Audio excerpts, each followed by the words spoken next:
السلام عليكم ورحمة الله وبركاته.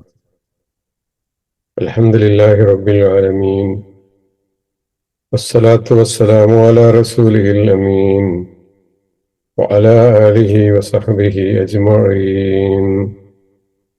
أما بعد، اتقوا الله عباد الله. أعوذ بالله من الشيطان الرجيم. بسم الله الرحمن الرحيم. وهو الذي خلق السماوات والأرض بالحق ويوم يقول كن فيكون قوله الحق وله الملك يوم ينفخ في الصور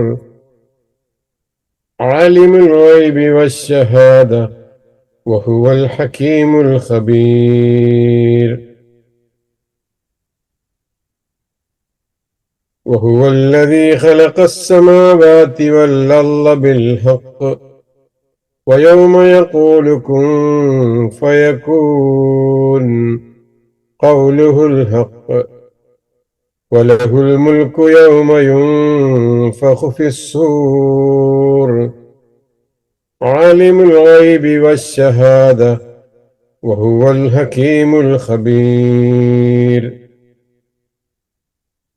ഏറെ ആദരണീയരായ സഹോദരി സഹോദരങ്ങളെ, സത്യവിശ്വാസികളെ, പടച്ച റബ്ബിന്റെ നിയമനിർദ്ദേശങ്ങൾ ജീവിതത്തിൽ ശ്രദ്ധിച്ച് സൂക്ഷിച്ച് അള്ളാഹുവിന് ഇഷ്ടപ്പെടുന്ന മുത്തക്കികളായി മോമിനുകളായി ജീവിക്കാനും ഈമാനോടുകൂടി മരണപ്പെടാനുമുള്ള സാഹചര്യം അള്ളാഹു നമുക്ക് ഓരോരുത്തർക്കും നമ്മുടെ ജീവിതത്തിൽ നൽകുമാറാകട്ടെ എന്ന് പ്രാർത്ഥിക്കുകയാണ്. പരിശുദ്ധ ഖുർആനിലെ 6-ാം അധ്യായം സൂറത്തുൽ അൻആമിന്റെ 42-ാമത് ക്ലാസ്സിൽ 73-ാമത്തെ ആയത്ത് മുതൽക്കാണ് നമുക്കിന്ന് പഠിച്ച് തുടങ്ങുവാനുള്ളത്. وهو الذي خلق السماوات والأرض بالحق ويوم يقول كن فيكون قوله الحق وله الملك يوم ينفخ في الصور عالم الغيب والشهادة وهو الحكيم الخبير. وهو അവനത്രേ അല്ലദീ ഖലഖസ്സമാവാതി വൽ അർള ബിൽ ഹഖ്, ആകാശങ്ങളും ഭൂമിയും മുറപ്രകാരം സൃഷ്ടിച്ചവൻ ബിൽ ഹഖ്. വയൗമ യഖൂലു, അവൻ പറയുന്ന ദിവസം, കുൻ, ഉണ്ടാകൂ എന്ന്, ഫയകൂനു, അതുണ്ടാകുക തന്നെ ചെയ്യും. എപ്പോഴാണ് അള്ളാഹു പറയുന്നത് ഉണ്ടാകൂ, കുൻ എന്ന് പറയുന്നത്, ആ സമയത്ത് അതുണ്ടാകുക തന്നെ ചെയ്യും. ഖൗലുഹുൽ ഹഖ്, അവന്റെ വചനം സത്യമാണ്. ഖൗലുഹു, അവന്റെ വാക്ക്, അൽ ഹഖ്, സത്യമാണ്. അവൻ പറഞ്ഞത് സത്യമാണ്, പറയുന്നത് സത്യമാണ്, പറയുന്ന കാര്യങ്ങൾ സത്യമായും പുലരുക തന്നെ ചെയ്യും. വലഹുൽ മുൽക്കു യൗമ യുൻഫഖു ഫിസ്സൂർ, കാഹളത്തിൽ ഊതപ്പെടുന്ന ദിവസം, യൗമ യുൻഫഖു ഫിസ്സൂരി. ലഹുൽ മുൽക്കു, അവനാണ് ആധിപത്യം, അവന് മാത്രമാണ് മുൽക്കുള്ളത്, ആധിപത്യമുള്ളത്. മുൽക്ക്, മാലിക്, മലിക്ക്, മലക്കൂത്ത്, ഈ പദങ്ങളൊക്കെ നമ്മൾ നേരത്തെ കേട്ട് മനസ്സിലാക്കിയ വാക്കുകളാണ്. അവന് മാത്രമാണ് ആധിപത്യം എന്ന് കാഹളത്തിൽ ഊതപ്പെടുന്ന ദിവസം വേറെ ആർക്കും അന്ന് ഒരു അധികാരവും ഇല്ല. ചില തരത്തിലുള്ള അധികാരങ്ങളൊക്കെ ഇവിടെ പലപ്പോഴായി പല സന്ദർഭങ്ങളായി പലരും ഉപയോഗപ്പെടുത്തിക്കൊണ്ടിരിക്കുന്നുണ്ട്. പക്ഷെ ഏറ്റവും പ്രധാനപ്പെട്ട ഒരു ദിവസമുണ്ട്. ആ ദിവസം എന്ന് പറയുന്നത് കാഹളത്തിൽ ഊതപ്പെടുന്ന, ലോകത്തിന് അന്ത്യം കുറിക്കപ്പെടുന്ന, പിന്നീട് രണ്ടാമതൊരു കാഹളത്തിൽ ഊത്തുകൂടെ നടത്തിയിട്ട് എല്ലാവരെയും വീണ്ടും പുനരുജ്ജീവിപ്പിക്കുന്ന ആ ദിവസങ്ങളിൽ ആർക്കാണ് അധികാരം? അവന് മാത്രമാണ് അധികാരം. ആലിമുൽ ഗൈബി വശ്ശഹാദ, ഗൈബ് അറിയുന്നവനാണവൻ, ഷഹാദത്തും അറിയുന്നവനാണവൻ. ഗൈബിന്റെ ഓപ്പോസിറ്റാണ് ഷഹാദത്ത്. അദൃശ്യവും ദൃശ്യവും എന്ന് പറയാം, കാണുന്നതും കാണാത്തതും എന്ന് പറയാം, കേൾക്കുന്നതും കേൾക്കാത്തതും, അറിയുന്നതും അറിയാത്തതും, കാണുന്നതും കാണാത്തതും ആയ എല്ലാ കാര്യങ്ങൾക്കും പറയുന്ന പേരുകളാണ് അൽ ഗൈബ് വശ്ശഹാദ എന്നുള്ളത്. നിങ്ങൾക്ക് കുറെ കാര്യങ്ങൾ അറിയാം. അത് നിങ്ങൾ കണ്ടതാണ്, നിങ്ങൾ കേട്ടതാണ്, നിങ്ങൾ അറിഞ്ഞതാണ്, മനസ്സിലാക്കിയതാണ്. അങ്ങനെയുള്ള കാര്യങ്ങളാണ് നിങ്ങൾക്ക് അറിയുന്നത്. എന്നാൽ മനുഷ്യരുടെ കണ്ണുകൾക്ക് കാണാൻ സാധ്യമല്ലാത്ത, അവരുടെ ചെവികൾക്ക് കേൾക്കാൻ കഴിയാത്ത, അവർക്ക് ചിന്തിച്ച് മനസ്സിലാക്കാൻ കഴിയാത്ത ഒരുപാട് വിഷയങ്ങളുണ്ട്. അതിനാണ് ഗൈബിയായ കാര്യങ്ങൾ എന്ന് പറയാ. അതും കൂടെ അറിയുന്നവനാണ് അള്ളാഹു. അള്ളാഹുവിനെ സംബന്ധിച്ചാണ് ഈ പറയുന്നത് കേട്ടോ. പടച്ച റബ്ബ് അവൻ ആകാശഭൂമികളെ സൃഷ്ടിച്ചവനാണ്. ശരിക്കും സൃഷ്ടിച്ചവനാ. അതിന്റെ ശരിയായ വിധത്തിൽ സൃഷ്ടിച്ചവനാ. മാത്രല്ല അവന്റെ സൃഷ്ടിപ്പ് എന്നൊക്കെ പറഞ്ഞാല് വലിയൊരു വിഷയമാണെന്ന് നിങ്ങൾ വിചാരിക്കണ്ട. അതുണ്ടാകൂ എന്ന് പറഞ്ഞാൽ അതുണ്ടാകും. ആകാശങ്ങൾ അതൊരു വലിയ അത്ഭുതല്ലേ. ഭൂമി അതൊരു മഹാത്ഭുതല്ലേ. അതിനോടൊക്കെ ഉണ്ടാകൂ എന്ന് പറഞ്ഞപ്പോ അതൊക്കെ ഉണ്ടായിട്ടുണ്ട്. ഖൗലുഹുൽ ഹഖ്, അവന്റെ വാക്ക്, അവന്റെ വചനം അത് സത്യമാണ്. അതേപോലെ അവസാന നാൾ കുറിക്കപ്പെടുന്ന ആ ദിവസത്തിൽ അധികാരമുള്ളവനും ആ അള്ളാഹുവാണ്. അള്ളാഹുവിന്റെ മഹാത്മ്യം എണ്ണി എണ്ണി പറയുക. അതോടൊപ്പം തന്നെ അൽ ഗൈബ് വശ്ശഹാദ, അദൃശ്യവും ദൃശ്യവും ഒക്കെ അറിയുന്നവനാണ് ആ റബ്ബ്. വഹുവൽ ഹക്കീമുൽ ഖബീർ, അവൻ അൽ ഹക്കീമാണ്, യുക്തിമാനാണ്. അൽ ഖബീർ, സൂക്ഷ്മജ്ഞാനമുള്ളവനുമാണ്. കാര്യങ്ങൾ യുക്തിയോട് കൂടിയിട്ട് കൃത്യമായിട്ട് വ്യവസ്ഥാപിതമായിട്ട് ചിന്താപരമായിട്ട് കാര്യങ്ങളെ അറിയുന്നവനാണ്, വിലയിരുത്തുന്നവനാണ്. അൽ ഖബീർ, അതിന്റെ സൂക്ഷ്മവശങ്ങൾ എത്ര ചെറുതും എത്ര വലുതും, അതില് പിന്നെ പ്രയാസമായിട്ട് ഒന്നുമില്ല, പ്രയാസപ്പെടേണ്ടതായിട്ട് ഒന്നും തന്നെ ഇല്ല. കൃത്യമായിട്ട് എല്ലാ കാര്യങ്ങളും അള്ളാഹു അറിയുന്നു. വഹുവൽ ഹക്കീം അൽ ഖബീർ എന്നിങ്ങനെ അള്ളാഹു അവിടെ വിശദീകരിച്ചു പോവുകയാണ്. മനസ്സിലായിട്ടുണ്ടാവും ആയത്തിന്റെ അർത്ഥം അല്ലേ? നോക്കുക. വഹുവല്ലദീ ഖലഖസ് സമാവാതി വൽ അർള ബിൽ ഹഖ്, അവനത്രേ ആകാശങ്ങളും ഭൂമിയും മുറപ്രകാരം സൃഷ്ടിച്ചവൻ. ബിൽ ഹഖ്, മുറപ്രകാരം സൃഷ്ടിച്ചവൻ. ആകാശങ്ങളെ സംബന്ധിച്ച്, ഭൂമിയെ സംബന്ധിച്ച്, അതിന്റെ സൃഷ്ടിപ്പിനെ സംബന്ധിച്ചൊക്കെ നമുക്കറിയാവുന്ന പറയാവുന്ന രൂപത്തിലൊക്കെ കഴിഞ്ഞ സൂറകളിലൊക്കെ നമ്മൾ പറഞ്ഞു പോയിട്ടുണ്ട്. ഇവിടെ അധികരിച്ചു വന്നൊരു വാക്ക് ബിൽ ഹഖ് എന്നാണ്. മുറപ്രകാരം സൃഷ്ടിച്ചു, സത്യായിട്ടും സൃഷ്ടിച്ചു എന്ന് പറയുമ്പോ എങ്ങനെയൊക്കെയാണ് അതിന് നമ്മൾ മനസ്സിലാക്കേണ്ടത്? 3 തരത്തിലുള്ള വ്യാഖ്യാനങ്ങൾ അതിന് നമുക്ക് പറയാം. ഒന്ന്, കേവലം വിനോദത്തിന് വേണ്ടി, കളിക്ക് വേണ്ടി കുട്ടികൾ, നേരത്തെ നമ്മൾ പറഞ്ഞ പോലെ കുട്ടികളൊക്കെ ഒരു വീടുണ്ടാക്കി അല്ലെങ്കിൽ എന്തെങ്കിലും ഒരു സാധനമൊക്കെ മണ്ണ് കൊണ്ട് ഉണ്ടാക്കിയാൽ കുറച്ചു കഴിഞ്ഞാൽ അത് പൊളിച്ചു കളയും. അതൊരു കളിപ്പാട്ടം പോലെ ഉണ്ടാക്കിയതാ. അള്ളാഹു ഇങ്ങനെ വെറുതെ ഒരു കളിപ്പാട്ടുണ്ടാക്കുന്ന മാതിരി വെറുതെ ഉണ്ടാക്കിയതാണോ? അല്ല, കാര്യായിട്ടുണ്ടാക്കിയതാട്ടോ. ബിൽ ഹക്ക് തന്നെ കാര്യായിട്ടുണ്ടാക്കിയതാ. യുക്തിയുടെയും തത്വദീക്ഷയുടെയും അടിസ്ഥാനത്തിൽ നടത്തപ്പെട്ട വളരെ ഗൗരവമുള്ള ഒരു കാര്യമാണ് ആകാശങ്ങളുടെയും ഭൂമിയുടെയും സൃഷ്ടിപ്പ് എന്ന് പറയുന്നത്. വെറുതെ ഉണ്ടാക്കിയതല്ല, അങ്ങനെ വിചാരിക്കേണ്ട നിങ്ങൾ.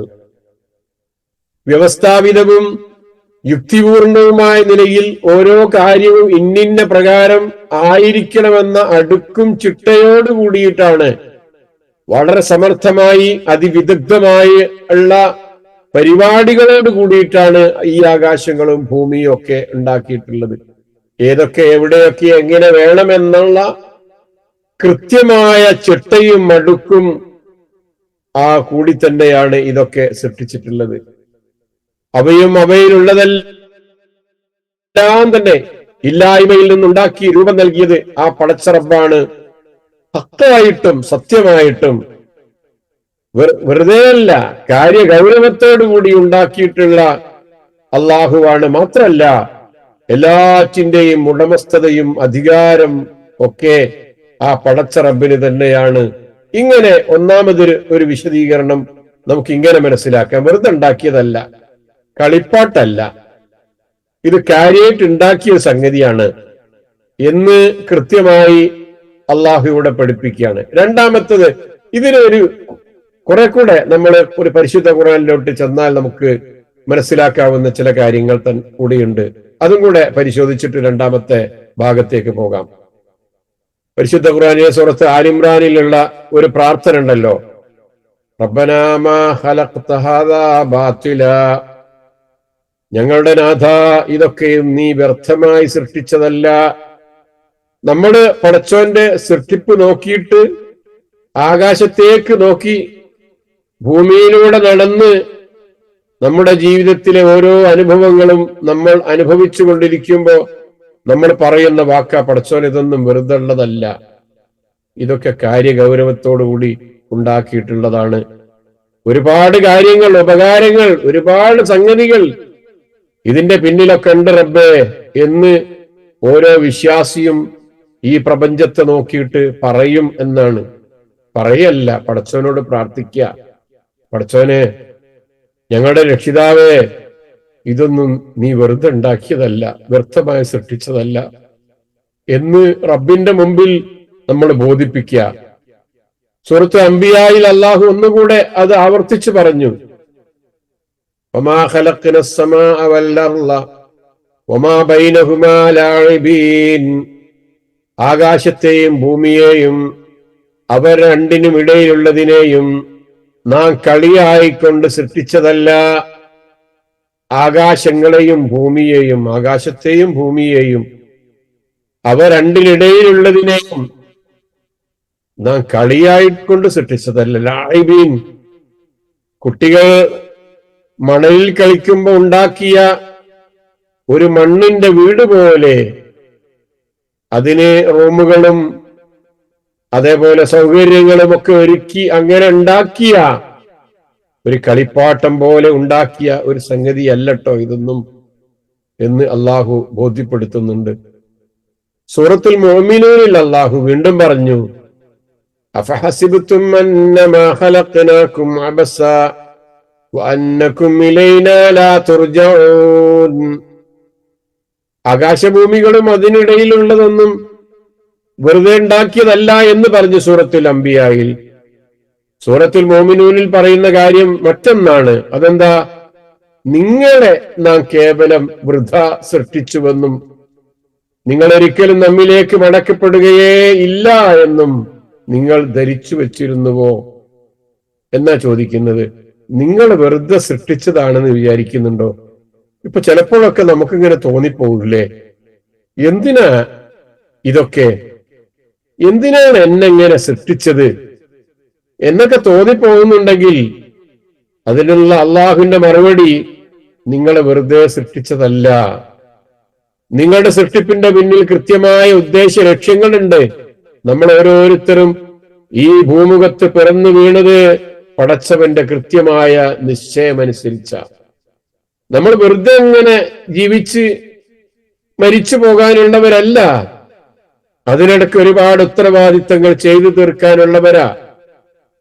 നമ്മളിവിടെ ജനിച്ചതിന് പകരമായി പടച്ചവന് ഒരുപാട് പുണ്യങ്ങൾ ചെയ്യാൻ വേണ്ടി കടപ്പെട്ടവരാ. പടച്ചവന്റെ മാർഗത്തിൽ ഒരുപാട് പുണ്യങ്ങൾ ചെയ്യാൻ നമ്മൾ ബാധ്യതപ്പെട്ടവരാ. ഉത്തരവാദിത്തങ്ങൾ ഒരുപാട് ചെയ്തു തീർക്കാനുണ്ട്. വെറുതെ സൃഷ്ടിച്ചതല്ലട്ടോ നിങ്ങളെ സൃഷ്ടിച്ചതിന്റെ പിന്നിൽ ഒരുപാട് ലക്ഷ്യങ്ങളുണ്ട്. അഫഹസിബത്തും അന്നമാ ഖലഖനാകും അബസ, വൃഥാ സൃഷ്ടിച്ചതാണ് എന്ന് നിങ്ങൾ ആരെങ്കിലും വിചാരിക്കുന്നുണ്ടോ? അപ്പൊ ഇവിടെയൊക്കെ നമ്മൾ കണ്ടു, ബാത്തിലായിട്ടല്ല, ലാഇബീനായിട്ടല്ല, അബസൻ എന്ന രൂപത്തിലല്ല, വൃഥാ ആയിട്ടല്ല, വൃഥാവിലായിക്കൊണ്ടല്ല നിങ്ങളെ സൃഷ്ടിച്ചത് എന്നൊക്കെ പറയുമ്പോ നമ്മൾ നേരത്തെ പറഞ്ഞ ആയത്തിന്റെ അർത്ഥം നമുക്ക് ബോധ്യപ്പെട്ടല്ലോ. അതെന്താ? ബിൽഹഖ് വഹുവല്ലദീ ഖലഖസ് സമാവാതി വൽ അർള ബിൽഹഖ്, ആകാശങ്ങളും ഭൂമിയും ഒക്കെ മുറപ്രകാരം സൃഷ്ടിച്ചവനാണ് അള്ളാഹു എന്ന് പറയുമ്പോ അത് കൃത്യമായിട്ട് നമുക്ക് ബോധ്യപ്പെടുകയാണ് ചെയ്യുന്നത്. ശരി, രണ്ടാമത്തെ ഇതിന്റെ ഒരു വ്യാഖ്യാനം നോക്കാം നമുക്ക്. എന്താണത്? സത്യത്തിന്റെ ബലിഷ്ഠമായ, ആരാ കേൾക്കുന്നില്ല എന്ന് പറയുന്നു? എന്തെങ്കിലും പ്രശ്നമുണ്ടോ? ഇല്ലല്ലോ, കറക്റ്റ് ആണല്ലോ, കേൾക്കുന്നുണ്ടല്ലോ. ആരോ ഒരാൾ മെസ്സേജ്. ശരി, ഓക്കെ. രണ്ടാമത്തെ അതിനൊരു വ്യാഖ്യാനം, സത്യത്തിന്റെ ബലിഷ്ഠമായ അസ്ഥിവാരത്തിലാണ് അള്ളാഹു ഈ പ്രാപഞ്ചിക വ്യവസ്ഥ ഉണ്ടാക്കിയിരിക്കുന്നത്. നീതി, യുക്തിദീക്ഷ, സത്യം എന്നിവയുടെ നിയമങ്ങളാണ് ഓരോ പ്രാപഞ്ചിക വസ്തുവിന്റെയും നിലനിൽപ്പിന് ആധാരം. ഈ വ്യവസ്ഥയിൽ അസത്യത്തിന് വേരുപിടിക്കാനോ വികസിക്കാനോ സാധ്യമല്ല. അപ്പൊ പടച്ചോനുണ്ടാക്കിയ ഈ ഭൂമുഖത്ത് സത്യത്തിനാണ് നിലനിൽപ്പുണ്ടാവുക, അനീതിക്ക് നിലനിൽപ്പുണ്ടാവില്ല. ഇവിടെ നിലനിൽക്കേണ്ട കാര്യമെന്ന് പറയുന്നത് നീതിയും യുക്തിയും സത്യവും ആയ നിയമങ്ങളാണ് ഈ പ്രപഞ്ചത്തിൽ നിലനിൽക്കുക. അതിൽ നിന്ന് നിലനിൽപ്പുണ്ടാവുള്ളൂ. കളവും വഞ്ചനയും ചതിയും പേക്കൂത്തുകളും വേണ്ടാത്തരങ്ങളും അതൊക്കെ ഒരിക്കൽ ഇല്ലാണ്ടാകും, നശിച്ചു പോകും. അവസാനം ബാക്കിയാകുന്നത് സത്യം മാത്രമായിരിക്കും.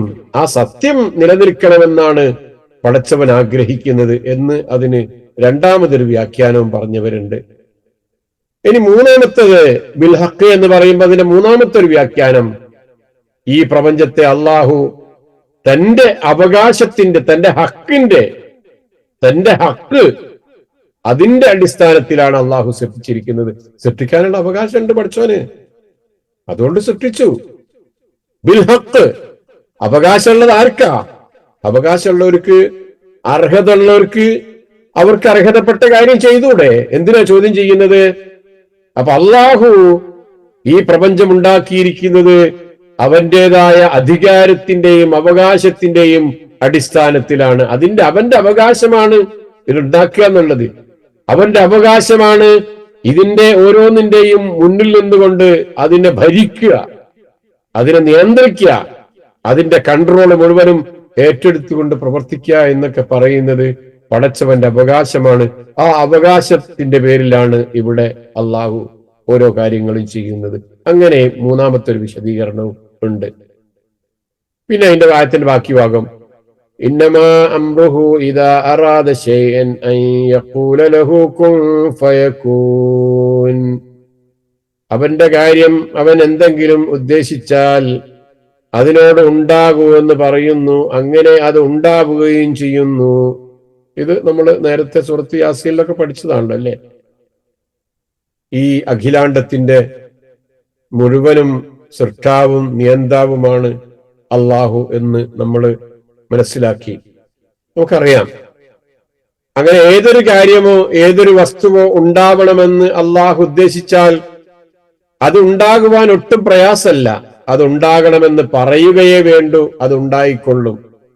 മറ്റൊന്നിന്റെ സഹായമോ മാധ്യമമോ മറ്റേതെങ്കിലും തരത്തിലുള്ള ആരെങ്കിലും നിന്നുള്ള എന്തെങ്കിലും ഒരു സഹായം ആ കാര്യത്തിന് ആവശ്യമല്ല. പടച്ചോൻ പറഞ്ഞാ മതി, അതുണ്ടായിക്കോളും. പടച്ചോൻ പറയാന്ന് പറയുമ്പോ പടച്ചോൻ പറയണോ? അത് വേറൊരു ചോദ്യ. എന്തിനാ പടച്ചോൻ പറയുന്നത്? പക്ഷെ പടച്ചോൻ പറഞ്ഞു അങ്ങനെ ഉണ്ടാകണമെങ്കിൽ പടച്ചവൻ ഉണ്ടാകൂ എന്ന് പറയുന്നു, അത് ഉണ്ടാകുന്നു എന്ന് അള്ളാഹു അവരെ സംബന്ധിച്ച് പറയുന്നു. വിശദീകരിക്കാം. അങ്ങനെയാണെങ്കിൽ മനുഷ്യരെ നിങ്ങൾക്കൊരു രണ്ടാമതൊരു ജീവിതം കൂടി നൽകുക, എല്ലാവരെയും ഒരുമിച്ച് കൂട്ടി വിചാരണ നടത്തുക, രക്ഷാശിക്ഷകൾ നൽകുക, ഇതൊക്കെ പടച്ചോന് വലിയ ഞെരുക്കപ്പെട്ട കാര്യങ്ങളാണോ? ഈ ആകാശഭൂമികളൊക്കെ ഉണ്ടാക്കുമ്പോ ഉണ്ടാകൂ എന്ന കുൻ എന്നൊരു വാക്കുകൊണ്ട് അത് മുഴുവനും ഉണ്ടായിട്ടുണ്ടെങ്കിൽ ഇനി നിങ്ങളെ വിചാരണ നടത്താനോ നിങ്ങൾക്ക് രക്ഷാശിക്ഷകൾ നൽകാനോ അങ്ങനെ നിങ്ങളുടെ ഈ ജീവിതം അവസാനിപ്പിക്കാനോ ഒക്കെ വേറെന്തെങ്കിലും പുതിയ എന്തെങ്കിലും സംവിധാനങ്ങൾ പടച്ചവൻ കൊണ്ടുവരികയോ ആരുടെയെങ്കിലും ഒക്കെ സഹായം തേടുകയോ ചെയ്യേണ്ടതായിട്ടുണ്ടോ എന്ന് ആണ് ആലോചിക്കേണ്ടത്. ഏത് ദിവസത്തിലാണ്, എപ്പോഴാണ് എന്നൊക്കെ തീരുമാനിക്കാനുള്ള അധികാരവും അത് നടപ്പിൽ വരുത്താനുള്ള അർഹതയും ഉള്ളവനാണ് പടച്ചവൻ എന്ന് മനസ്സിലാക്കുക. ഒരു ഉദാഹരണം, പടച്ചവൻ പറയണോ എന്ന് ചോദിക്കുന്നവർക്ക് ഒരു ഉദാഹരണം. പടച്ചവൻ പറയേണ്ടതില്ല. മനുഷ്യൻ സ്വയം അവന്റെ ഇരിപ്പിടത്തിൽ നിന്ന് നമ്മളൊക്കെ ഇരിക്കുകയാണ് ഇപ്പൊ. ആയിരിക്കാം ഇന്ന് ഇരിക്കുന്ന ആളുകൾ ആ ഇരിപ്പിടത്തിൽ നിന്ന് എഴുന്നേൽക്കാൻ ആഗ്രഹിക്കുമ്പോ എന്താ ചെയ്യ? നമ്മൾ നമ്മളോട് തന്നെ പറയോ, നീ എഴുന്നേൽക്കൂ, നീ ചെയ്യൂ എന്ന് പറയോ? നമ്മുടെ കൈകളോടും കാലുകളോടും നമ്മുടെ പേശികളോടും ഒക്കെ ചലിക്കാൻ നമ്മൾ കൽപ്പിക്കാറുണ്ടോ? ഇല്ലല്ലോ. കാലുകളെ നിങ്ങൾ നിവരൂ, കാലിന്റെ ശരീരത്തിൽ ഏതെങ്കിലും പേശികളോട് ശരിയായ രൂപത്തിലേക്ക് വരണമെന്ന് നമ്മൾ പറയാറുണ്ടോ? ഇല്ല. നമ്മൾ എഴുന്നേൽക്കണമെന്ന് വിചാരിക്കുമ്പോ നമ്മൾ എഴുന്നേൽക്കാൻ വേണ്ടി ശ്രമിക്കുന്നു, നമ്മൾ എഴുന്നേൽക്കുന്നു. പക്ഷെ നമ്മുടെ ശരീരത്തിലെ ഓരോ അവയവങ്ങളും നമ്മൾ എഴുന്നേൽക്കാൻ വേണ്ടി സഹായിക്കുന്നു. പക്ഷെ ഏത് പേശികളാണ്, ശരീരത്തിന്റെ ഏത് ഭാഗമാണ് നമ്മളെ ഇങ്ങനെ എഴുന്നേൽക്കാൻ വേണ്ടി സഹായിക്കുന്നത്? നമ്മുടെ ഏത് ഞരമ്പുകളാണ്, ഏത് പേശികളാണ് ഈ പ്രക്രിയയെ നിയന്ത്രിക്കുന്നത് എന്നൊക്കെ നമ്മൾ ആലോചിക്കുമ്പോൾ അതിന് നമുക്ക് ഉത്തരമുണ്ടോ? നമ്മളെങ്ങനെ വിചാരിച്ചു, അങ്ങനെ നമ്മൾ എഴുന്നേറ്റു. ഇതേപോലെ പടച്ചവനെ സംബന്ധിച്ചിടത്തോളം പടച്ചവൻ ചെയ്യുന്ന കാര്യങ്ങളും അത്രയേ ഉള്ളൂ. അതിനേക്കാൾ ആ പടച്ചവന് പറയൂ എന്ന് പടച്ചവൻ പറഞ്ഞാൽ അത് സംഭവിക്കുമെന്ന് പറഞ്ഞതിന്റെ അതിന്റെ വിശദീകരണമായി നമുക്ക് ഇങ്ങനെയും മനസ്സിലാക്കാം എന്നാണ് സൂചിപ്പിച്ചത്. ചെയ്യാനുള്ള നമ്മുടെ ഉദ്ദേശം മാത്രമേ വേണ്ടൂ, ഒരു കൽപ്പനയുടെ ആവശ്യമില്ല. ആ കാര്യങ്ങൾ നമ്മൾ ചെയ്യുന്നു.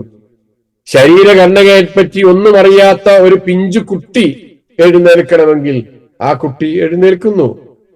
അങ്ങനെയെങ്കിൽ രക്ഷിതാവിന്റെ ഇറാദത്ത് പടച്ചവൻ ഉദ്ദേശിക്കുന്നു എന്നൊക്കെ പറയുമ്പോ അതൊന്നും നിഷേധിക്കുവാനോ തള്ളിക്കളയുവാനോ വ്യാഖ്യാനിക്കാനോ ഒന്നും നമ്മൾ മുതിരേണ്ടതില്ല എന്ന് സൂചിപ്പിച്ചത്. അത് ചർച്ച ചെയ്യേണ്ട ഒരു വിഷയമല്ല. അങ്ങനെ ചർച്ച ചെയ്തിട്ട് വഴിതെറ്റിപ്പോയ ഒരുപാട് സമൂഹങ്ങളുണ്ട് ലോകത്ത്. പടച്ചവന്റെ ഇറാദത്ത് എന്താ, പടച്ചവൻ കുൻ എന്ന് പറയേണ്ടത് എന്തിനാ എന്നൊക്കെ ചോദിച്ച് വിഷയമാക്കിയിട്ട് ദീനിന് തെറ്റിപ്പോയ ആളുകളുണ്ട്. നമ്മൾ അതിന്റെ പിന്നാലെ പോകേണ്ടതില്ല. ഇവിടെ അള്ളാഹു പറഞ്ഞ ആ കാര്യങ്ങൾ അയ്യഖൂല ലഹു കുൻ ഫയകൂൻ, അതിനോട് അള്ളാഹു പറയുന്നു കുൻ ഉണ്ടാകൂ എന്ന് പറയുന്നു, അതുണ്ടാകും എന്നുള്ള ആ രൂപത്തിൽ തന്നെ അങ്ങനെ വിശ്വസിക്കുക. വേണമെങ്കിൽ നമ്മളെ കാര്യം എടുത്തു നോക്കിയാലും നമ്മളും തന്നെ ഈ നമ്മുടെ ഒരു പ്രവൃത്തി ചെയ്യാൻ വേണ്ടി പലപ്പോഴും ഇരുന്നിടത്ത് നിന്ന് എഴുന്നേൽക്കാൻ വേണ്ടി നോക്കുമ്പോൾ നമ്മൾ നമ്മളോട് പറയാറില്ലല്ലോ.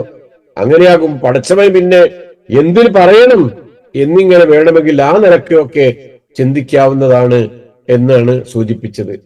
ഇന്നമാ ഖൗലുഹു ലിശൈഇൻ ഇദാ അറദ്നാഹു അൻ നഖൂല ലഹു കുൻ ഫയകൂൻ. കുറെ ആയത്തുകളിൽ വന്നിട്ടുണ്ട് കേട്ടോ. എന്തെങ്കിലും ഒരു കാര്യത്തെ നാം ഉദ്ദേശിച്ചാൽ അൻ നഖൂല ലഹു, നാം അതിനോട് പറയുന്നു കുൻ നീ ഉണ്ടാവൂ എന്ന്. കാന ആയിരുന്നു, ഉണ്ടായി എന്നൊക്കെയാണല്ലോ അർത്ഥം. അതിനകത്തുള്ള വാക്കാണ് കുൻ നീ ഉണ്ടാകൂ എന്ന്, ഫയകൂൻ അങ്ങനെ അത് ഉണ്ടാകുന്നു എന്ന് അതിനെ മനസ്സിലാക്കുക. ഞാനും വിശദീകരിക്കുന്നില്ല, വിശദീകരിക്കേണ്ട ആവശ്യമില്ല. അൻ യഖൂല ലഹു കുൻ ഫയകൂൻ എന്നാണ് അള്ളാഹു പറഞ്ഞത്. ഒന്നും അള്ളാഹുവിനെ അനുസരിക്കാതിരിക്കുകയില്ല. നമ്മൾ ഇതിൽ നിന്ന് മനസ്സിലാക്കേണ്ട ഒരു സംഗതി ഇതാ, ഉണ്ടാകൂ എന്ന് പറഞ്ഞാൽ ഉണ്ടാകാതിരിക്കില്ല.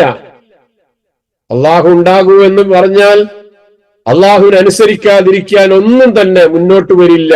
ഫയകൂനു, അതുണ്ടാവുക തന്നെ ചെയ്യും. നമ്മൾ പറഞ്ഞ എല്ലാവരും അനുസരിക്കുവോ? നമ്മുടെ പേശികൾ മുഴുവൻ അനുസരിക്കോ? നമ്മൾ എഴുന്നേൽക്കണമെന്ന് പറഞ്ഞാൽ നമ്മൾ നമ്മുടെ കാലും കൈയും ഒക്കെ ശേഷിയുണ്ടെങ്കിൽ മാത്രം, നമ്മുടെ പേശികൾക്ക് ശേഷിയുണ്ടെങ്കിൽ മാത്രമേ നമുക്ക് എഴുന്നേൽക്കാൻ പറ്റുള്ളൂ. നമ്മുടെ കാലുകൾക്കും കൈകൾക്കുമൊന്നും ശേഷിയില്ലെങ്കിൽ, കഴിവില്ലെങ്കിൽ എഴുന്നേൽക്കുവോ? നമ്മൾ പറഞ്ഞാൽ നമ്മുടെ ശരീരം അനുസരിക്കോ? നമ്മുടെ ശരീരത്തിന്റെ അവയവങ്ങൾ ആ സമയം നമ്മൾ പറയാതെ തന്നെ, നമ്മൾ നേരത്തെ പറഞ്ഞു, പറയാതെ തന്നെ നമ്മൾ വിചാരിച്ചാൽ ഇരുന്നിടത്ത് നിന്ന് നമ്മൾ എഴുന്നേൽക്കാറുണ്ട്. പക്ഷെ നമ്മൾ പറഞ്ഞിട്ട് പോലും എഴുന്നേൽക്കാൻ പറ്റാത്ത സാഹചര്യം നമ്മുടെ ജീവിതത്തിൽ ഉണ്ടാകും. നമ്മുടെ പേശികൾക്ക് കഴിവില്ലാതായി തീരും, നമ്മൾ ദുർബലരായി തീരും. നമ്മുടെ കണ്ണുകൾ എത്തുന്നിടത്ത് കാലുകൾ എത്താതെയാകും, നമ്മുടെ കാലുകൾ എത്തുന്നിടത്ത് നമ്മുടെ കണ്ണുകൾ എത്താതെയാകും. നമ്മുടെ ശരീരത്തിലെ കയ്യും കാലും കാതും കണ്ണും ഓരോന്നോരോന്നായി ദുർബലപ്പെട്ടു വരുന്ന അവസ്ഥയുണ്ടാകും. നമ്മൾ എത്ര പറഞ്ഞാലും കേൾക്കാത്ത അവസ്ഥ ഒരുപക്ഷെ നമ്മുടെ ജീവിതത്തിൽ ഉണ്ടാകും. പക്ഷെ ഇതൊന്നും പടച്ചവനെ സംബന്ധിച്ചിടത്തോളം ഇല്ല. പടച്ചവൻ പറഞ്ഞാൽ കേൾക്കാത്തതായി ഒന്നുമില്ല, അനുസരിക്കാത്തതായി ഒന്നുമില്ല. കുൻ, ഉണ്ടാകൂ എന്ന് പറഞ്ഞാൽ ഫയകൂനു, അത് ഉണ്ടാവുക തന്നെ ചെയ്യും. അള്ളാഹു പ്രത്യേകം പഠിപ്പിക്കുക. ഒരു സൂറത്തില്ലേ, സൂറത്തുൽ ഇൻശിഖാഖ്. ആ സൂറത്തുൽ ഇൻശിഖാഖ് നിങ്ങൾ പാരായണം ചെയ്ത് നോക്കിയിട്ടില്ലേ? എന്തായിരുന്നത്? ഇദസ്സമാഉ ഇൻശഖത് വഅദിനത് ലിറബ്ബിഹാ വഹുഖത് വഇദൽ അർളു മുദ്ദത് വഅൽഖത് മാ ഫീഹാ വതഖല്ലത് വഅദിനത് ലിറബ്ബിഹാ വഹുഖത്. അഞ്ചാമത്തെ ആയത്തിൽ എത്തുമ്പോഴേക്കും 2 പ്രാവശ്യം ആവർത്തിക്കുന്ന ഒരായത്താണ് വഅദിനത് ലിറബ്ബിഹാ വഹുഖത്ത്. വഹുഖത്ത് എന്നുള്ളത് അതെന്താ? ആ സൂറത്തിന്റെ അർത്ഥം എന്തായിരുന്നു? ഇദസ്സമാഉ ഇൻശഖത്ത്, ആകാശം പിളരുമ്പോൾ, വഅദിനത് ലിറബ്ബിഹാ വഹുഖത്ത്, അത് അതിന്റെ രക്ഷിതാവിനെ കീഴ്പ്പെടുകയും ചെയ്യുമ്പോൾ, അത് അങ്ങനെ കീഴ്പ്പെടാൻ കടപ്പെട്ടിരിക്കുന്നു താനും. വഹുഖത്ത്, അത് കീഴ്പ്പെടാൻ കടപ്പെട്ടിരിക്കുന്നു താനും. അങ്ങനെ ഭൂമി നീട്ടപ്പെടുമ്പോൾ, വഇദൽ അർളു മുദ്ദത് വഅൽഖത് മാ ഫീഹാ വതഖല്ലത്, അതിലുള്ളത് അത് പുറത്തേക്കിടുകയും, വതഖല്ലത്ത്, ആ ഭൂമി കാലിയായി തീരുകയും ചെയ്യുമ്പോൾ, ആ ഭൂമിയിൽ ഒന്നുമില്ലാതെ അത് കാലിയായി തീരുകയും ചെയ്യുമ്പോൾ, വഅദിനത് ലിറബ്ബിഹാ വഹുഖത്ത്, അതിന്റെ രക്ഷിതാവിന് അത് കീഴ്പ്പെടുകയും ചെയ്യുമ്പോൾ, അത് അങ്ങനെ കീഴ്പ്പെടാൻ കടപ്പെട്ടിരിക്കുന്നതാനും എന്ന് പറയുന്ന ഈ സൂറത്തിൽ നമ്മൾ കണ്ടത് 2 പ്രാവശ്യം ആവർത്തിച്ചു വരുന്നൊരു സംഗതി വഅദിനത് ലിറബ്ബിഹാ വഹുഖത്ത്. ആകാശത്തെ പറ്റി പറഞ്ഞപ്പോ അത് തന്റെ രക്ഷിതാവിന് കീഴ്പ്പെടും, കീഴ്പ്പെടാന് അത് കടപ്പെട്ടിരിക്കുന്നു. വഹുഖത്ത്, അത് കടപ്പെട്ടിരിക്കുന്നു. രണ്ടാമത് ഭൂമിയെ സംബന്ധിച്ച് പറഞ്ഞപ്പോ വഇദൽ അർളു മുദ്ദത് വഅൽഖത് മാ ഫീഹാ വതഖല്ലത് എന്നൊക്കെ പറഞ്ഞപ്പോ അത് ആ ഭൂമി രക്ഷിതാവിന് കീഴ്പ്പെടാൻ വേണ്ടി കടപ്പെട്ടത് കൊണ്ടാണ് ഭൂമിയിലുണ്ടായിരുന്ന എല്ലാ വസ്തുക്കളെയും പുറത്തേക്ക് വലിച്ചെറിഞ്ഞ് ഭൂമി കാലിയാക്കി കൊടുത്തത്. പർവ്വതങ്ങളും മലകളും ബിൽഡിങ്ങുകളും ഇവിടെ മനുഷ്യൻ കെട്ടിപ്പൊക്കിയ എല്ലാ സംഗതികളും ഭൂമിയിലുണ്ടായിരുന്ന ഭാരങ്ങളായിരുന്നു. ആ ഭാരങ്ങളെ മുഴുവനും പുറത്തേക്ക് തള്ളി ഭൂമി അള്ളാഹുവിന് വേണ്ടി ഭൂമിയെ കാലിയാക്കിയ കാലിയായ ഒരു പ്രദേശമാക്കി മാറ്റിക്കൊടുക്കുന്നു. ഭൂമി മാറ്റിക്കൊടുക്കുക. എന്തോ വലിയ സംഗതി നടക്കാനുണ്ട്, അവിടേക്ക് വലിയൊരു മഹശറ രൂപപ്പെടാനുണ്ട് എന്നുള്ള നിലക്ക് ഭൂമി അങ്ങനെ ചെയ്തു കൊടുക്കുന്നു എന്ന് പറയുന്ന ഒരു ഭാഗവും ഇങ്ങനെ തന്നെയാണ്. അള്ളാഹുവിന് കീഴ്പ്പെടുന്ന വസ്തുക്കളാണ് ഈ ആകാശങ്ങളും ഭൂമിയുമെന്ന് വിശദീകരിക്കുന്നത് ജസ്റ്റ് ഒന്ന് ഓർമ്മപ്പെടുത്തി എന്ന് മാത്രം. ഇന്നമാംറുഹു ഇദാ അറാദ ശൈഅൻ അൻ യഖൂല ലഹു കുൻ ഫയകൂൻ, അൻ യഖൂല ലഹു കുൻ ഫയകൂൻ. ഇതേപോലെ വന്ന ആയത്തുകൾ സൂറത്തുൽ ബഖറയിൽ ബദീഉസ് സമാവാതി വൽ അർള് വൈദാ ഖളാ അംറൻ ഫഇന്നമാ യഖൂലു ലഹു കുൻ ഫയകൂൻ എന്നാണ് അവിടെ പറഞ്ഞത്. വൈദാ ഖളാ അംറൻ, അള്ളാഹു എന്തെങ്കിലും കാര്യങ്ങൾ തീരുമാനിച്ചാൽ അതങ്ങനെ തന്നെ ഉണ്ടാവുക തന്നെ ചെയ്യും. അതിനോട് പറയും അത് ഉണ്ടാവുക തന്നെ ചെയ്യും. ചെറുതും വലുതുമായ എല്ലാ കാര്യങ്ങളും, ജീവനുള്ളതും ജീവനില്ലാത്തതുമായ എല്ലാ വസ്തുക്കളും ഈ വിഷയത്തിൽ സമമാണ്. ഒരാളും തന്നെ അതിൽ നിന്ന് മാറി നിൽക്കുന്നില്ല. ഇങ്ങനെയുള്ള ഈ വിഷയങ്ങൾ പ്രത്യേകം എടുത്തു പറഞ്ഞത് എവിടെയാണെന്നറിയോ? സൂറത്ത് മറിയമിലെ 25-ാമത്തെ ആയത്ത്, സൂറത്ത് ആലിമ്രാനിലെ 47-ാമത്തെ വചനം, ഇവിടങ്ങളിലൊക്കെ കാണുന്ന ഒരു സംഗതി, അല്ലാഹുവിന് സന്താനമുണ്ട് എന്ന് പറഞ്ഞ് അങ്ങനെ ആരോപണം നടത്തുന്ന ആളുകൾക്കെതിരായിട്ടാണ് പലപ്പോഴും ഇങ്ങനെയുള്ള ആയത്തുകൾ വിശദീകരിക്കുന്നത് എന്ന് ഖുർആനിൽ കാണാൻ സാധിക്കുന്നതാണ്. അള്ളാഹുവിന് സന്താനം ഉണ്ടാക്കിയ പടച്ചോനെ സംബന്ധിച്ചിടത്തോളം എന്ത് സംഗതി ഉണ്ടാകാൻ പറഞ്ഞാലും, ആകാശഭൂമികളെ സംബന്ധിച്ച് പറഞ്ഞിട്ട് അവയൊക്കെ ഉണ്ടാകണം എന്ന് പറഞ്ഞാൽ അന്നേരം ഉണ്ടാവില്ലേ?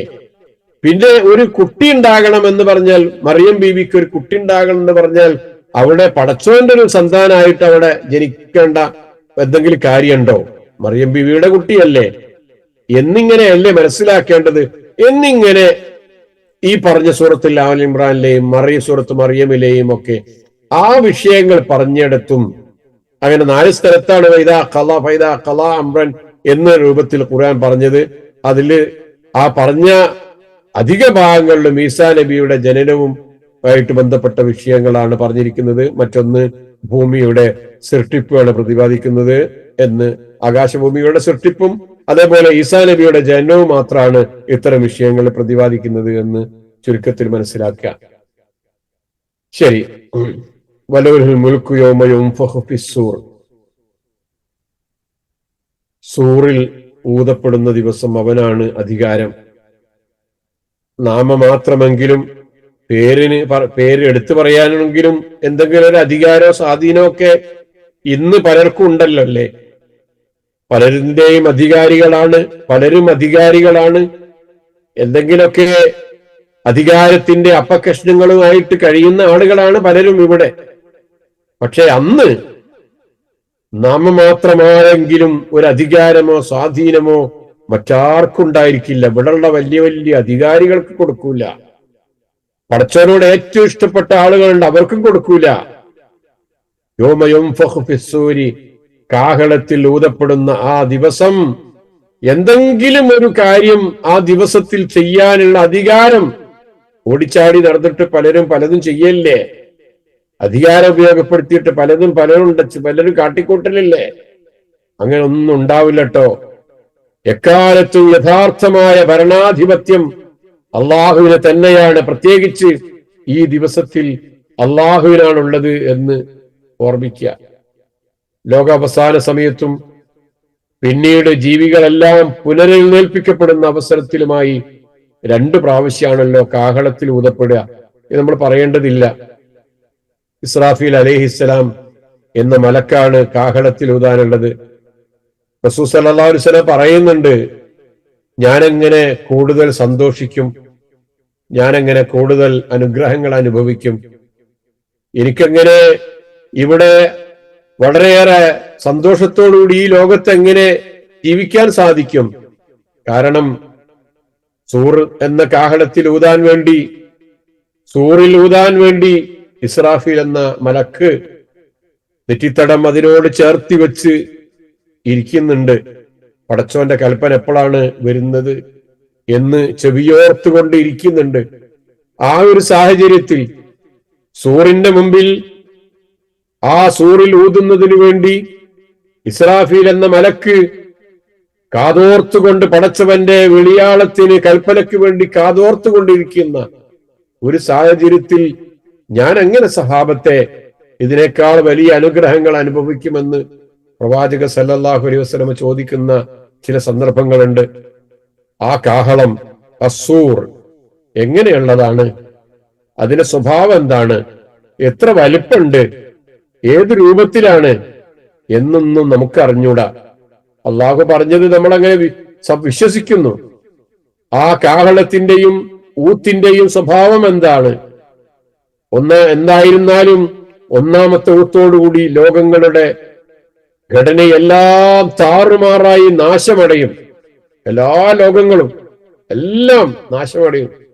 രണ്ടാമത്തെ ഊത്തോടുകൂടി എല്ലാവരും പുനരുജ്ജീവിപ്പിക്കുകയും ചെയ്യുന്ന ഒരു വല്ലാത്ത വ്യവസ്ഥയാണ് വരാനിരിക്കുന്നത് എന്നാണ് നമുക്ക് നമ്മുടെ ഈ പഠിച്ച വിശദീകരണങ്ങളിൽ നിന്നൊക്കെ മനസ്സിലാക്കാൻ സാധിക്കുന്നത്. അന്ന് എന്തായിരിക്കും സംഭവിക്കുക എന്ന് അതിന്റെ ഭീകരമായ അവസ്ഥകൾ പലപ്പോഴും ഖുർആൻ നമുക്ക് പറഞ്ഞു തന്നതായിട്ടുണ്ട്. അതിൽ നിന്ന് മനസ്സിലാക്കാൻ സാധിക്കുന്നത് മനസ്സിലാക്കുക എന്ന് മാത്രം. ഈ അടുത്ത് ജപ്പാനിൽ നടന്ന ഒരു വലിയൊരു ഭൂമികുലുക്കം ഉണ്ടായിരുന്നല്ലോ.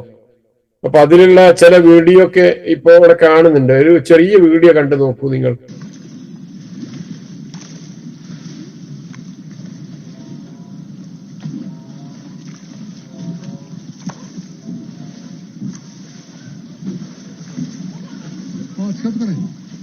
വെള്ളമൊക്കെ അതിങ്ങനെ ആടിക്കളിക്കുന്നുണ്ടോ?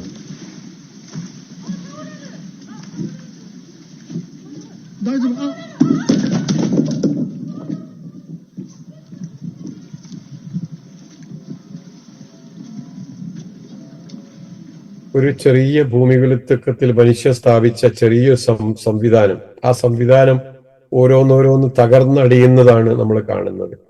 ആയത്തിന്റെ അവസാന ഭാഗം ആലിമുൽ ഗൈബി വശഹാദ വഹുവൽ ഹകീമുൽ ഖബീർ. ആലിമുൽ ഗൈബാണ്, ഗൈബ് അറിയുന്നവനാണ്. വശഹാദ, ഷഹാദത്തും അറിയുന്നവനാണ്. അദൃശ്യവും അറിയുന്നവനാണ്, ദൃശ്യവും ഷഹാദത്ത് കാണുന്നത്, ഗൈബ് കാണാത്തത് എന്ന് പറയാം. ഗൈബ് കാണാത്തത് മാത്രമല്ല, എല്ലാം കേൾക്കാത്തതും അറിയാത്തതുമായ കാര്യങ്ങളൊക്കെ തന്നെ പഞ്ചേന്ദ്രിയങ്ങൾ കൊണ്ട് കണ്ടെത്താൻ സാധിക്കാത്ത മുഴുവൻ കാര്യങ്ങൾക്കും അങ്ങനെ അൽ ഗൈബ് എന്ന് പറയാം. വഹുവൽ അൽ ഹക്കീമുൽ ഖബീർ, അവൻ യുക്തിജ്ഞനും അതേപോലെ സൂക്ഷ്മമായി അറിയുന്നവനുമാണ്. ആലമുൽ ഗൈബുണ്ട്, ഗൈബിന്റെ ലോകമുണ്ട്.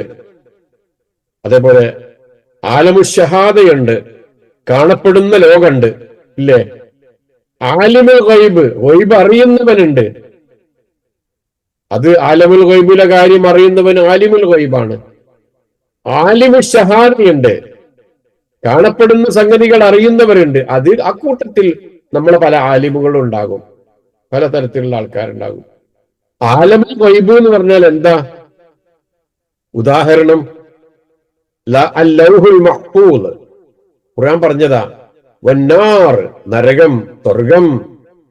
വൽ അർഷ്, അള്ളാഹുവിന്റെ അർഷ്, ആകാശഭൂമികൾ അത്രയും വിശാലമായ അള്ളാഹുവിന്റെ സിംഹാസനം എന്ന് പറയുന്ന അർഷ്. അതൊന്നും നമുക്കറിയാത്ത കാര്യങ്ങളാണ്, അറിയാത്തൊരു ലോകമാണ് അതൊക്കെ. ആലമു ഷഹാദ, കാണപ്പെടുന്ന ലോകം എന്ന് പറയുന്നത് എന്താ? നമ്മൾ കാണുന്നു, നമ്മുടെ കണ്ണുകൊണ്ട് കാണുന്നു. നമ്മുടെ കണ്ണിന്റെ ശക്തി കുറവായതുകൊണ്ട് കുറെ കൂടെ ശക്തിയുള്ള ബൈനോക്കുലറുകൾ വെച്ച്, ക്യാമറകൾ വെച്ച് നമ്മൾ കാണാൻ വേണ്ടി ശ്രമിക്കുന്നു. അങ്ങനെ പലതും പലതും ഖുർആൻ തന്നെ പറഞ്ഞിട്ടുണ്ട്. സനുരീഹിം ആയാതിനാ ഫിൽ ആഫാഖി വഫി അൻഫുസിഹിം ഹത്താ യതബയ്യന ലഹും അന്നഹുൽ ഹഖ് അഫലം യക്ഫി ബിറബ്ബിക അന്നഹു അലാ കുല്ലി ഷൈഇൻ ഷഹീദ്. നമ്മുടെ ആയത്തുകൾ നാം കാണിച്ചു കൊടുക്കുക തന്നെ ചെയ്യും. അങ്ങ് അകലെ ചക്രവാളങ്ങളിലും ഇങ്ങ് നിങ്ങളുടെ സ്വന്തം ശരീരങ്ങളിലും തന്നെ, നിങ്ങളുടെ സ്വന്തം ശരീരങ്ങളിൽ നമ്മുടെ ആയത്തുകളുണ്ട്. അങ്ങ് ദൂരോട്ട് നോക്കുമ്പോ ചക്രവാളങ്ങളുടെ അങ്ങേ തലയിലേക്ക് നിങ്ങളുടെ എല്ലാ കഴിവുകളും വെച്ച് നിങ്ങൾ കണ്ണോടിക്കുമ്പോ അവിടെയും പടച്ചവനെ കണ്ടെത്താനുള്ള അടയാളങ്ങളുണ്ട്. അതിങ്ങനെ കാണിച്ചു കൊണ്ടേയിരിക്കും, ഒന്നിന് പുറകെ മറ്റൊന്നായി. ഇങ്ങനെ ഏതുവരെ എന്നറിയോ? പടച്ചവനാണ് സത്യം, അവൻ മാത്രമേ ഉള്ളൂ സത്യം എന്ന കാര്യം നിങ്ങളോരോരുത്തരും തീർച്ചപ്പെടുത്തുന്നത് വരെ അള്ളാഹു അങ്ങനെ കാണിച്ചു കൊടുക്കുക തന്നെ ചെയ്യും എന്ന് പറയുമ്പോ ആ ആലമു ഷഹാദ അതിങ്ങനെ നമ്മുടെ മുമ്പിൽ അള്ളാഹു കാണിച്ചു കൊണ്ടിരിക്കുന്നുണ്ട്. നമ്മൾ അതിലാണുള്ളത്. നമ്മുടെ ദൃഷ്ടികൾ അങ്ങോട്ട് പായിക്കണം, അവിടെ പടച്ചവനെ കണ്ടെത്താൻ വേണ്ടി ശ്രമിക്കണം എന്ന്. ആലിമുൽ ഗൈബ്, ഗൈബ് അറിയുന്നവൻ. എന്തൊക്കെയാ ഗൈബ്? കുറെ ഗൈബുകളുണ്ട്. ഇന്നല്ലാഹ ഇൻദഹു ഇൽമുസ്സാ വയുനസ്സിലുൽ ഗൈസ വയഅലമു മാ ഫിൽ അർഹാം വമാ തദ്രീ നഫ്സും മാദാ തക്സിബു ഗദാ വമാ തദ്രീ നഫ്സും ബിഅയ്യി അർദിൻ തമൂത്ത് ഇന്നല്ലാഹ അലീമുൻ ഖബീർ. അന്ത്യദിനത്തിന്റെ വിവരം പടച്ചവന്റെ അടുക്കലാണുള്ളത്. അവസാന സമയത്തിന്റെ ആ വിവരം അള്ളാഹുവിന്റെ അടുക്കലാണുള്ളത്. ലോകാവസാനത്തിന്റെ മഴ വർഷിക്കുന്നത്, അതിന്റെ കൃത്യമായ വിവരം അള്ളാഹുവിന്റെ അടുക്കലാണുള്ളത്. ഗർഭാശയത്തിലുള്ളതിന്റെ മുഴുവൻ വിവരങ്ങളും അള്ളാഹുവിന്റെ അടുക്കലാണ്. നിങ്ങൾ എന്താണ് നാളെ സമ്പാദിക്കുക എന്ന കാര്യവും പടച്ചവനാണ് അറിയുന്നത്. നിങ്ങൾ എവിടെയാണ്, ഏത് ഭൂമികയിൽ വെച്ചാണ് നിങ്ങൾ മരണപ്പെടുക എന്ന കാര്യവും അതറിയുന്നവൻ പടച്ചറബ്ബാണ്. കാരണം ഇന്നല്ലാഹ അലീമുൻ ഖബീർ, അവനെല്ലാം അറിയുന്നവനും സൂക്ഷ്മമായി കാര്യങ്ങളെ മനസ്സിലാക്കുന്നവനും അറിയുന്നവനുമാകുന്നു എന്ന് പറയുമ്പോൾ അള്ളാഹു ആലിമുൽ ഗൈബാണ് എന്ന് അവിടങ്ങളിലൊക്കെ വിശദീകരിക്കുന്നു. ആലിമു